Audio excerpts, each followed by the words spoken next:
টিফিনের জন্য এরকম অসাধারণ স্বাদে চিড়ের পোলাও রেসিপিটি ডিম আর বাদাম দিয়ে খুব সহজেই বানিয়ে নেওয়া যায়। চলুন আজকের রেসিপিটি ঘরে থাকা উপকরণ দিয়ে খুব সহজেই বানিয়ে নেওয়া যাক। এর জন্য আমি বাজার থেকে কেনা মোটা চিড়েটা নিয়ে নিয়েছি। এর জন্য আমি জিরি করে আলু আর গাজর কুচি নিয়েছি, সঙ্গে নিয়েছি পেঁয়াজ কুচি, আদা কুচি, কাঁচা লঙ্কা কুচি আর ভাজা বাদাম। কড়াইয়ের মধ্যে আমি সর্ষে তেল দেব। তারপর একটু সর্ষে তেল গরম হয়ে আসলে এর মধ্যে আমি এবার আদা কুচি দিয়ে দেব। এরপর আদা কুচি একটু লাল হয়ে ভাজা হয়ে আসলে এর মধ্যে আমি এবার পেঁয়াজ কুচি দিয়ে দেব। এরপর পেঁয়াজ কুচিগুলিকে ভালোভাবে লাল করে ভেজে নেব। বেশ কিছুক্ষণ ধরে লাল করে ভাজার পরে এরপরে আমি এবার কাঁচা লঙ্কা কুচি এর মধ্যে দিয়ে দেব। কাঁচা লঙ্কা কুচি দেওয়ার পরে এর মধ্যে জিরি করে কেটে রাখা আলু কুচিগুলি দিয়ে দেব। এর মধ্যে এবার গাজর কুচি দিয়ে দেব। এরপর একটু ভালোভাবে নাড়াচাড়া করে নিয়ে 1 চামচ পরিমাণে এর মধ্যে হলুদ দিয়ে দেব আর 1 চামচ পরিমাণে এর মধ্যে লবণ দিয়ে দেব। তারপর একটু ভালোভাবে নাড়াচাড়া করে নিতে হবে যাতে সবজির সাথে হলুদ আর লবণটি মিশে যায়। এবার এটিকে ভালোভাবে ভাজা হওয়ার জন্য মিডিয়াম আঁচে 10 মিনিটের জন্য ঢেকে রেখে দেব। এই সময়ের মধ্যে আমি জলের মধ্যে চিড়ে দিয়ে তার মধ্যে চিড়েগুলিকে জল থেকে হাত দিয়ে ভালো করে জল চিপে নিয়ে আমি চিড়েগুলিকে একটি বাটির মধ্যে জল ঝারিয়ে তুলে নেব।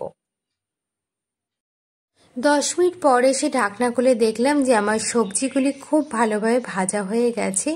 এবার একটু নাড়াচাড়া করে নিয়ে এর মধ্যে আমি চিড়েগুলিকে দিয়ে দেব।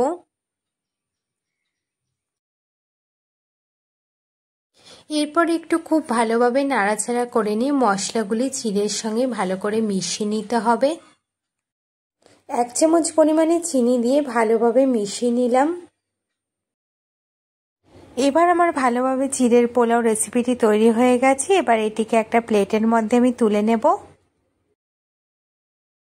এরপর অন্য কড়াইয়ের মধ্যে আমি সর্ষে তেল দিয়ে তার মধ্যে আমি 2টো ডিম দিয়ে দিলাম। তারপর ডিমগুলিকে একটু ভাজা হয়ে আসলে ভালোভাবে খুন্তির সাহায্যে ডিমগুলি নাড়াচাড়া করে কেটে নিলাম। এরপর এই ভাজা ডিমগুলি আমি চিড়ের পোলাওর ওপরে ছড়িয়ে দিলাম। আপনারা চাইলে ডিম এখানে দিতেও পারেন আর না চাইলে নাও দিতে পারেন, তবে ডিম দিলে খেতে আরও অসাধারণ হয়। এরপর এর ওপর দিয়ে আমি ভাজা বাদাম ছড়িয়ে দিলাম।